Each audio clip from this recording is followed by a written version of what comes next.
সকাল সকাল এই কাজটা না করলে আর হবে না, মনে থাকবে না পরে আর কাজের মধ্যে, আর মিছরিটাও গলবে না। 1 গ্লাস জলের মধ্যে অনেকখানি মিছরি দিয়ে রাখলাম, মিছরিটা গলবে আর অন্য জলের সাথে মিশিয়ে মিশিয়ে এই জলটা আমি এবং রোদ্দুর অল্প অল্প করে খাবো। আজকে সকাল সকাল মিট সেলফের উপরটা খালি করে ফেলেছি, জিনিসপত্রগুলো সব নামিয়ে নিয়েছি, পেপারগুলো তুলে নিলাম। এবার ভালো করে এটা মুছে নিয়ে আবার নতুন করে পেপার পেতে দেবো। কি বলো তো, ধুলোর দিন তো, একদিক পরিষ্কার করতে গিয়ে দেখি আর একদিক নোংরা হয়ে যাচ্ছে।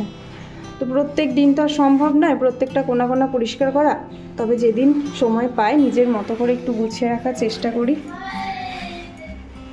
এই জায়গাটা এবার একটু চোখে দেখা যাচ্ছে, এত ধুলো পড়ে গেছিলো, তো প্রত্যেকটা জিনিসও ভালো করে একটুখানি পরিষ্কার করে নিয়েছি, পেপারটাও চেঞ্জ করে দিলাম।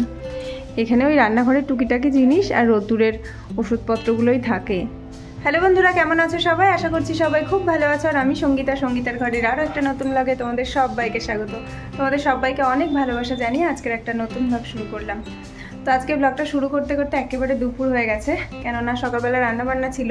আর তাছাড়াও কি বলো তো, আজকে ওই বাইরের কাজটা একটুখানি করতে গেছি, ওই ঝাড়া মোছার কাজটা। এবার কি হয়েছে, ওই কাজ করার পরে মনে হয় যতক্ষণে স্নান করবো, তো আর কি স্নান টান করে নিয়েছি, রোদ্দুরকেও স্নান টান করিয়ে দিয়েছি। তো এবার বাবা, তুমি কিছু বলবে? কেন, তুমি কি করছো? আর ওর এই ঘর মানেই বালিশ নিয়ে খেলা, আর ওই ঘর মানেই টিভি আর খেলনাগুলো ছড়িয়ে দেওয়া। তো ওর মতো থাক। বলো। আমি ঘোড়ার গাড়ি বানিয়েছি। ওই দেখো, এখন আবার ঘোড়ার গাড়ি বানিয়েছে। ঠিক আছে, তুমি খেলো, আমি অমলেটটা করে তারপরে খেতে দেবো। কি নেবেন? তুমি ক্লিপ বিক্রেতা হয়ে গেলে?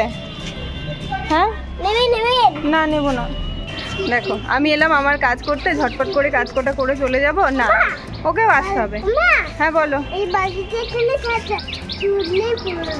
এই রোদের মধ্যে ওকেও আসতে হবে মায়ের সঙ্গে তদারকি করতে। নিচে থাকলে কি হয় না, নিচে উনি থাকবেন না।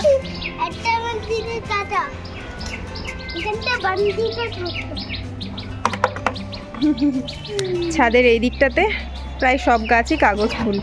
শীতকালে গাছগুলো যতটা বেশি সতেজ থাকতো, এই রোদের কারণে গাছগুলো কিন্তু দেখো, বর্মশাই কিন্তু নিয়ম করে এখন দুবেলা করে জল দিচ্ছে, তাও মাটিগুলোর অবস্থা দেখো পুরো শুকিয়ে একদম কাঠ হয়ে গেছে।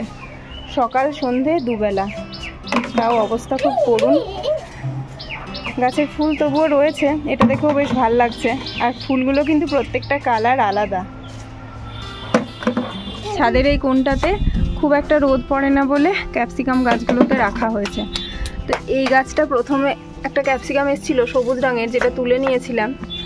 আর এই দেখো আর একটা গাছে হলুদ, আর কতটা বড় হয়েছে দেখো ক্যাপসিকামটা। আর এখানেও দুটো হয়েছে, কিন্তু এরা যে কেন বাড়ছে না সেটা এখন জানি না। অর্ধেক সবুজ কালার আর একটু লালচে লালচে ব্যাপারও হয়েছে। আমাদের বাড়ির উঠোনেই এরকম একটা নাজনে গাছ আছে। এই নাজনে গাছটার কিন্তু কোনো ক্লান্তি নেই, কি শীত কি বর্ষা কি গ্রীষ্ম। হ্যাঁ, সিজনের সময় একটু বেশি হয়, তাছাড়া কিন্তু মানুষ ডাঁটা খেতে খেতে ক্লান্ত হলেও এ কিন্তু ডাঁটা দিতে ছাড়ে না। এই দেখো, এখন যেহেতু সিজন চলছে, কত ডাঁটা হয়েছে, একেবারে পাতলা পাতলা। রোদ্দুরকে খাইয়ে টাইয়ে আমি নিজের জন্য একটা অমলেট করতে এলাম। আর এই তাওয়াতে না অমলেটটা খুব বেশি ভালো হয়, একেবারে পাতলা পুরো সুন্দর একটা অমলেট হয়।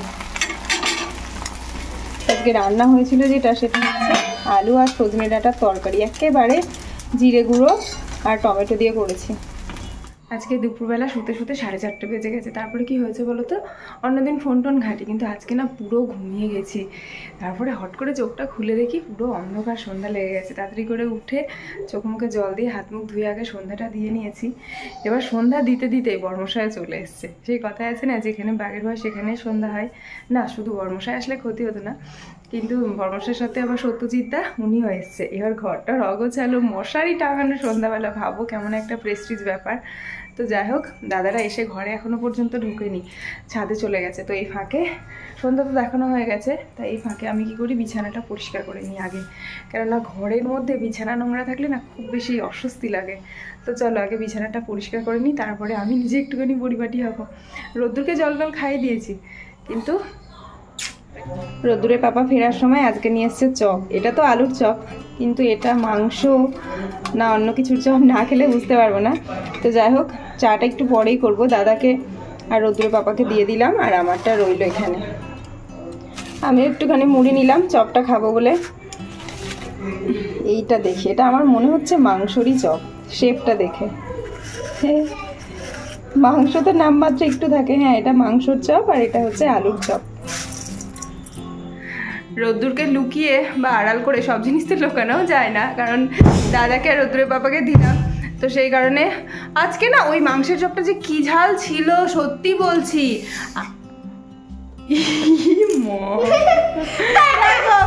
কানের মধ্যে মুড়ি দিয়ে দিচ্ছে, কি দুষ্টু। তোকে আড়াল করে খেতে গিয়ে আমার তো অবস্থা যাচ্ছে তাই কাণ্ড হয়ে গেছে, কেননা মাংসের চপটা নামেই মাংসের চপ ছিল। আচ্ছা দেবো, কালকে দেবো। খুব ঝাল আর খেতে তো একটুও ভালো না, তো আলুর চপটা তার থেকে অনেক বেশি ভালো ছিল। তো রোদ্দুরের এখন মাথা খারাপ হয়ে গেছে কেন ওকে দেওয়া হয়নি, সেই কারণে জানো রোদ্দুরের পাপা রোদ্দুরের জন্য দোকানে গেছে গরম গরম মিষ্টি কিনতে। আচ্ছা রাগ করতে হবে না, রাগ করতে হবে না বাবা, নো নো নো। তাহলে কিন্তু আমি পাপাকে শুধু ফোন করে বলবো মিষ্টি আনতে না। বরমশাই রোদ্দুরের ফেভারিট, এই দেখো গরম গরম বুন্দিয়া নিয়ে এসছে, যেটা এখন আর দেবো না। এখন দিলে কি হবে বলো তো, রাতের খাবারটা আর খেতে পারবে না। আজকে ভাবছি একটু রুটি বানাবো, তো তখনই দেব। বুন্দিয়াটা এখনো পর্যন্ত গরম আছে।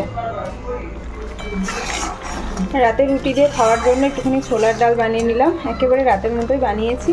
আর রুটিটা গরম গরম সেঁকে নেব। নুন মিষ্টিটা দেখে নিয়েছি, অল্প পরিমাণে একটু ঘি দিয়ে দিলাম। শান্তি পেয়েছো?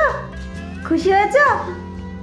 মা বললো না তুমি যদি মায়ের কথা শোনো তাহলে মা তোমাকে কি, হ্যাঁ শোনা ছেলে আমার,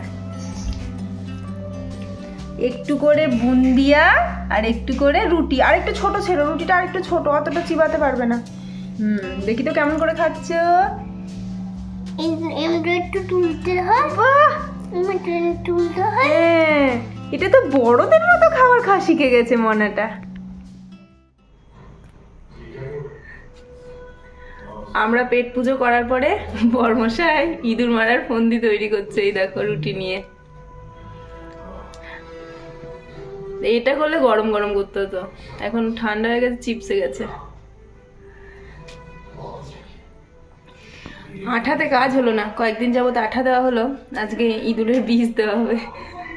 তো বন্ধুরা খাওয়া দাওয়া তো হয়ে গেছে, তারপরে আমরা দুজন মিলে বিশেষ করে রোদ্দুরের পাপায় রুটি দিয়ে ইঁদুরের বীজ দিয়ে মোটামুটি অনেক জায়গায় একটু একটু খাবার একটু একটু একটা পেপারে করে দিয়েছে। না জানি আদেও ইঁদুর ধরা দেবে কিনা, মানে ওই খাবারগুলো খেয়ে। তারপরে যদি খাবারগুলো খাই সেই তো একটা বিচ্ছিরিকর ব্যাপার রয়েছে, কিন্তু কিছু করার নেই। ওই যে মানে একটা আঠা ধরনের যে পেপারগুলো পাওয়া যায় সেগুলো এনে এক সপ্তাহ থেকে দেওয়া হচ্ছিল, কিন্তু একটা ছোট্ট ইঁদুরও পড়েনি, তো কি আর করা যাবে। কিন্তু ঘরে অনেক বড় বড় ইঁদুর হয়েছে, বেশ কয়েকদিন ধরে দেখেছি। তো আর কি, এইভাবেই দেখা যাক, এখন কিছু তো করার নেই, ইঁদুরগুলো তো ঘর থেকে তাড়াতে হবে, না হলে ঘরের জামা কাপড় টুকটাক এদিক ওদিক যা ছড়িয়ে ছিটিয়ে থাকবে, ছড়িয়ে ছিটিয়ে বলতে আনলাতে যে জামা কাপড়গুলো রেগুলার জামা কাপড়গুলো ভাঁজ করা থাকে, তো সেগুলোই কাটবে আর কি, জিনিসপত্র নষ্ট করবে। তো দেখা যাক, আজকে থেকে মিশন স্টার্ট হলো, কবে কি ধরা দেয় আর আমাদের নাক পর্যন্ত কবে গন্ধ আসে সেটা একটা বিচ্ছিরিকর ব্যাপার তো হবেই। তো চলো বন্ধুরা, আজকের এই ছোট্ট ব্লগটা এই অবধি রাখছি। ব্লগটা কেমন লাগলো অবশ্যই জানিও। তোমরা সবাই ভালো থেকো, সুস্থ থেকো, দেখা হবে নতুন কোনো আর একটা ব্লগ।